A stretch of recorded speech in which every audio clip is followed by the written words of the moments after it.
The Spotlight brought to you by Beacon Plumbing.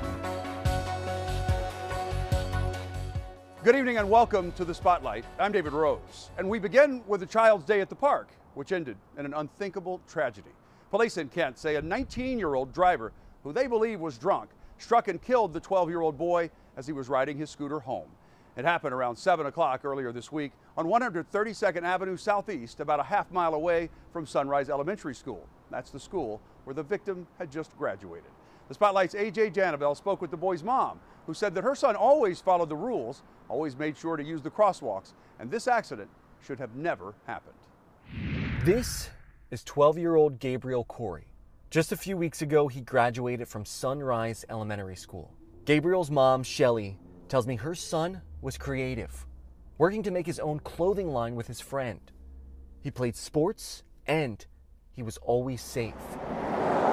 Shelly says her son always made sure to use the crosswalks when visiting friends around the neighborhood and texted her when he would arrive and when he was coming back home.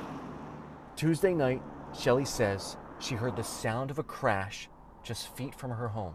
Kent police say around 7 Tuesday night, a 19-year-old man police believe was drinking crashed into a 12-year-old boy riding his scooter home.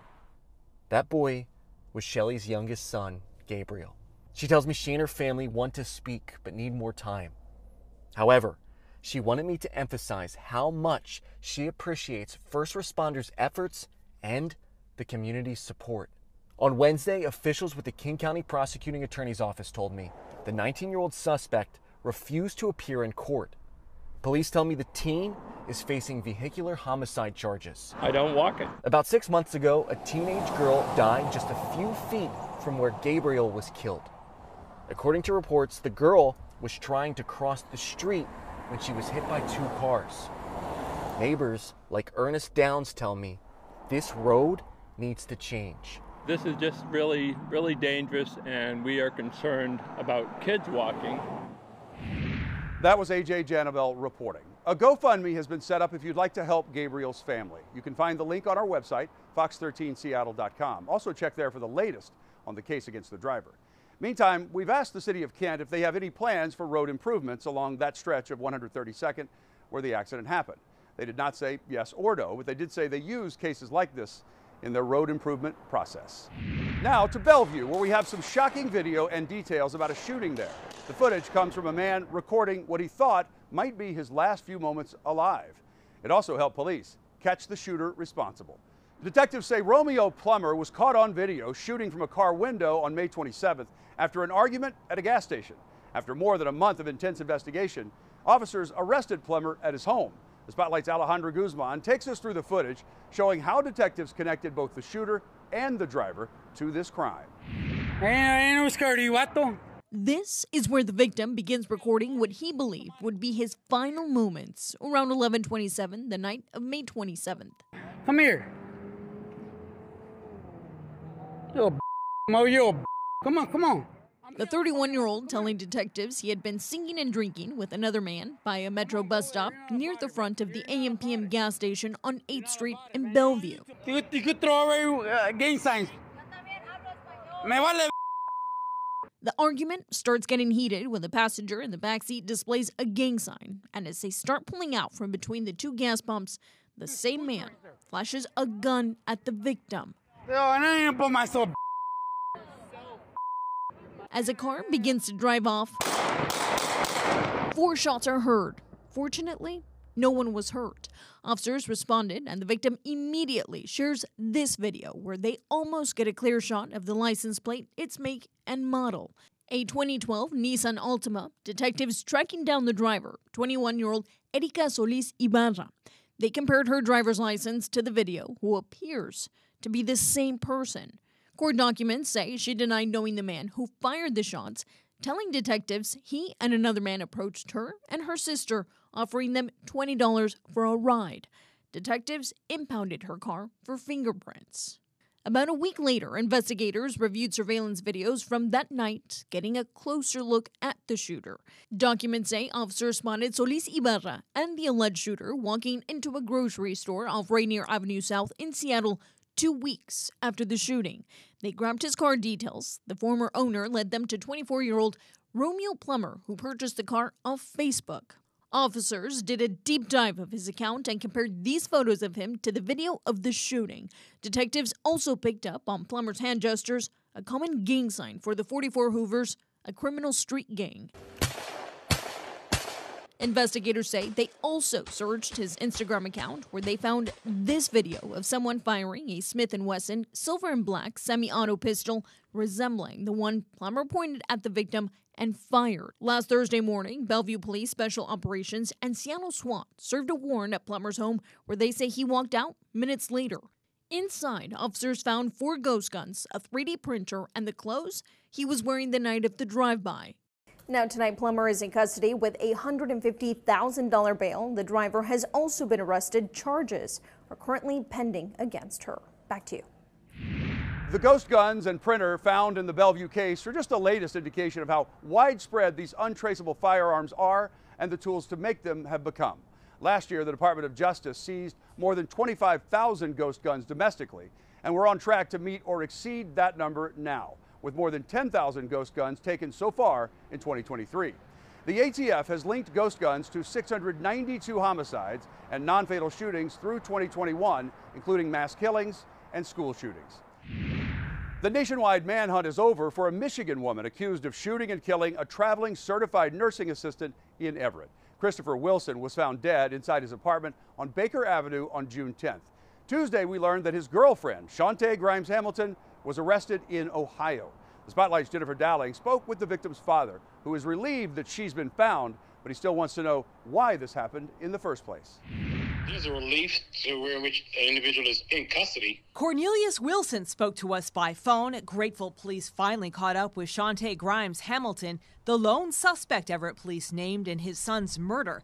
This is her booking photo out of Ohio. An Everett detective called to tell him the news. He just informed me that she was apprehended in Toledo. Grimes Hamilton has been missing since Christopher was found shot to death June 10th in this apartment complex in Everett. Shown here with his brothers, Christopher was from Detroit, Michigan, and was working as a traveling certified nursing assistant in Washington. Christopher was a fun-loving young man, like fishing, like his video games, like cooking, always with a joke. Christopher, I'd never seen him necessarily a down-and-out person. A neighbor told police they heard shuffling and 3 pops the night that he was shot. The next day, bullet holes were found in his apartment walls and even in a neighbor's car parked across the street. Cornelia says Grimes Hamilton also worked as a traveling healthcare professional and had previously dated his son, but he believes the relationship may have been over. He had said he had separated himself from her about 40 days or 45 days prior to this happening, as far as a relationship, but still in communications with her. Prior to his death, Cornelia says Christopher was in good spirits and looking forward to moving. We have a young man who was a hard worker, taking steps to distance himself from a young lady who obviously who was deeply disturbed. The family is hoping for more answers. This is 31 days from his murder, and she made it from Everett, Washington to Toledo, Ohio. And if she did it on her own, there's a possibility. Did she have assistance along the way? That's something that needs to be concerned. But through the investigation, hopefully the police department will be able to ascertain that information, how she's able to get from the West Coast to the Midwest. Cornelia says that Grimes Hamilton was arrested about 65 miles from her last known address in Detroit. So far, it's unclear when she might be sent back to Everett to face a judge in Snohomish County. A man is in Pierce County in jail charged with breaking into a home and raping a woman there. This happened Monday night in Tacoma. Court documents say Jose Barragan broke in while a couple in their 70s was asleep. The sheriff's department says Barragan did not know the couple when he went into their bedroom and said, "You're being robbed." One of the homeowners was hooked up to a dialysis machine and couldn't help when the suspect took the woman into another room and sexually assaulted her. Afterwards, he went back into the bedroom, took the couple's phones, and ran off. Later that night, an officer tried to pull Barragan over, but he sped off and led police on a chase. Eventually, officers caught up to him and arrested him. Authorities say this is a sobering reminder to protect yourself as much as you can. You can never be too careful. Honestly, the stranger things happens very, very seldom, but always take precaution to protect yourself. Make sure your doors are locked, windows are locked. If you have alarms, that's great. Berrigan faces 7 counts in this case, including rape, kidnapping, and robbery. He recently came to Washington from California. He's being held on $2 million bail. A naked man who held a woman hostage for hours in a grocery store gets a suspended sentence and is ordered to take part in substance abuse treatment. We first brought you this story in January. The victim, Tammy Ball, says she is a completely different person ever since that hostage incident. She left her job because of the trauma. She lost her health insurance, and really, she's lost her trust. The man who held her hostage, Charles Randall, was given a suspended sentence. His lawyer explaining to a judge that he'd been an alcoholic since the age of 13. The night he held Tammy hostage, he says he was trying to detox and was hallucinating. In court, Tammy called out investigators, saying they forced her to give a statement despite her condition, and she called out the prosecutor, saying they victimized her with how they proceeded with the case. It didn't matter what I said. It essentially fell on deaf ears. And the county's going to get away with everything they did. The Snohomish County Prosecuting Attorney's Office gave us a statement saying they have an ethical obligation to refrain from filing charges they can't prove, but that the charges in this case were amended to a more serious offense in order to obtain a lifetime no contact order for the victim. Never has the level of crime been this high in Washington state. The Washington Association of Sheriffs and Police Chiefs has been collecting criminal data for the state since 1980. But in this, its 43rd report, the numbers go beyond problem to calamity. Spotlight's Nikki Torres tells us the number of people murdered in Washington has surged, yet the number of commissioned law enforcement officers continues to plummet. Well, it's common knowledge at this point. Since the time of the pandemic, Washington has been hemorrhaging law enforcement. Per capita numbers for the state of Washington are some of the lowest within the country. And we were just talking about homicide. Those numbers are not the only ones that are up. It is also robberies and vehicle theft. Now the question comes, what is it going to take to stop this? Looking at this graph illustrates just how steep the issue of crime is becoming in the state of Washington. Literally. Look at that dramatic incline from just the last few years.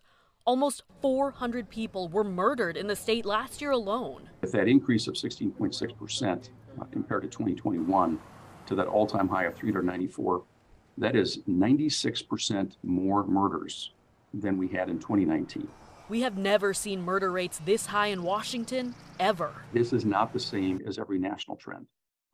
It is not. I've sensed sometimes that people feel like, well, there's nothing we can do. It's a national trend. It's like this everywhere. Well, the data is not reflecting that right now. Steve Strahan with the Washington Association of Sheriffs and Police Chiefs says this is something policymakers need to confront, along with individual communities. Strahan also compares 1994 to current data, a time when gang violence was up and numbers for murder and rape were surging. That correlation with staffing is an important one. And I think to think about the fact that there would be 2,000 more officers and deputies on the street if we had the same, still relatively low per capita number that we had in 1994. In 2021, Washington lost almost 500 officers and deputies. The officers per capita number fell to the lowest on record and the lowest in the country. 2022 showed no improvements, the state losing another 70 officers. And one more statistic of concern, according to this report, the number of violent incidents towards officers and deputies has shot up 20% since last year. That is a number that is wholly unacceptable. We have to find a way to change that. And it shakes me to the core to think that number of officers were assaulted, which really makes up almost a quarter of the officers in our state. And if you're trying to do the math on per capita numbers, if Washington had the national average of per capita on officers, we would have 7,000 more officers and deputies than we do right now. Nuisance property or investment opportunity. The Everett Herald reports the city council voted unanimously to condemn a controversial motel after hours of debate Wednesday night. Waits Motel is a well-known trouble spot that's long been associated with drugs and crime. In proposing the ordinance to remove the property, the city cited more than 200 911 calls from March of last year to June of this year. The calls range from trespass to shootings, domestic violence to drugs. The decision crushed the hopes of the hotel's new manager, Emily Simpson. She told Fox 13 she's been trying to turn things around with extra security and new rules banning visitors at night. Neighbors have said they've noticed less problem activity at the Waits Motel, but told us it's a little too late. A final vote on the proposal to condemn the property won't come until August 2nd, but if passed, the city plans on buying the lot, tearing down the motel, and eventually working with someone to redevelop the land as residential property. A cattle rancher foils the plan of a repeat car thief in Pierce County by faking a favor. He saw the suspect at his cow pasture and offered him a ride, but all the while his wife was on the phone with deputies relating their every move, which led to the arrest. The Spotlight's Frankie Thompson reports the would-be thief is now facing several charges, including vehicle theft, eluding law enforcement, and assault. Now take it off and go straight to the ground. Quickly. Hand up, down, down. Stealing car after car. Body camera video captures the arrest of the suspect Pierce County Sheriff's Office has been trying to catch. This guy is stealing numerous vehicles. Every time we try to contact him or take him into custody, he rammed an Eatonville police officer's car. We're concerned that he's going to try to hurt somebody in the public just to get away, let alone committing other crimes. Caught before he could strike again, the suspect now faces several charges, accused of stealing cars across the county and escaping deputies. Again, this is State of Washington versus Michael Allen LaValle. Prosecutors say Michael LaValle has a long history of car thefts in the county, including a Jeep, a pickup truck, and an ATV all in one day near Eatonville, according to court documents. These allegations, the criminal history, the fact that there are so many charges here pose a substantial danger to community safety. Detectives say on July 12th, after pursuing LaValle in a stolen car, he took off running into the woods, going under the radar of the K-9 unit. But a breaking point in their search came from the help of local farmers. Investigators say a woman called police saying her husband saw the suspect in their cow pasture. The husband's plan was to pretend he didn't know LaValle was on the run and offer him a ride in his pickup. Gave him a ride off the property, but at the same time had another person call 911 to let him know this is probably the person they were looking for that they had in their vehicle and go ahead and pull me over. At that point, our deputies show up and hold the vehicle at gunpoint and end up taking the suspect into custody. All right, money. Got him. Got him. Though it worked out in the end, investigators say never interact with the suspect as they could risk someone's life to save their own. The safest thing to do is to call us to let us get there. You can take photos, you can take a video on your phone, you can stay on the phone and kind of tell us which direction the person is going until we can get there. Getting that close to somebody and having them actually sit in your vehicle with you, potentially he could have been armed and taken the vehicle from him or hurt him. That was Frankie Thompson reporting. That suspect is scheduled for his next court hearing on August 1st. A woman in Ocean Shores has made it her mission to help others learn to save lives. But now she's calling in a lifeline of her own. Tammy Fairley says thieves made off with the tools she uses to teach CPR class all across the region. It happened when she was in Sumner for a class. Somebody smashed the windows of her car and took all of her expensive training equipment. She told the Spotlight's Zach Anders she's been unable to teach her classes since, but that's not the most important thing that was stolen. There's been many times over the years where, for me personally, I've said, I'm not going to teach anymore. I'm probably not doing any good. And then I get the phone call, from somebody that, it saved their baby, or they knew what to do for the neighbor or for the stranger or whatever it might be. And it kept me going. Tammy Fairley is a first aid instructor. She teaches others how to save lives. Anybody that needs CPR and first aid training, for the last 17 years, I specialized in foster parents. But last month, on Father's Day, thieves took it all away. Saying, oh my God, we've been robbed, we've been robbed. Her gear was in her car outside the Holiday Inn Express in Sumner. And they literally cleaned out every piece of equipment. They got 11 of my infant mannequins.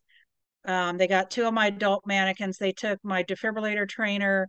Mannequins worth hundreds of dollars each, some $10,000 worth of specialized gear altogether. That's what perplexed me, because I cannot imagine that there would be any pawn shop that would take CPR equipment. It looks like they tried to steal the car too, but gave up after tearing apart the steering column, taking away these mannequins and defibrillator instead. I can't fathom what they're doing with it unless it's going to be, heaven forbid they're going to make Halloween decorations or something. But it wasn't just her gear. You can put a dollar figure on that. one of the things I'll never get back, and this is going to sound hokey and sentimental. Tammy's dad passed away on Father's Day in 2016. This Father's Day, they took away another part of him. I had a denim jacket in there that had angel wings on the back, and on the inside of that jacket sewn in there was one of his Air Force patches from basic training. I'll never get that back. That one hurts me more than even the equipment. Tammy had hoped police would be able to pull security cameras to try and get a description of the thieves. Unfortunately, the quality was too poor. It appeared to be two men in a black BMW, but that's the best they could get from that info. If you'd like to help Tammy, we put a link to her GoFundMe to replace all of that equipment. It's on our website in this story at fox13seattle.com. That's all the time we have on this edition of The Spotlight. Until next week, be smart and stay safe.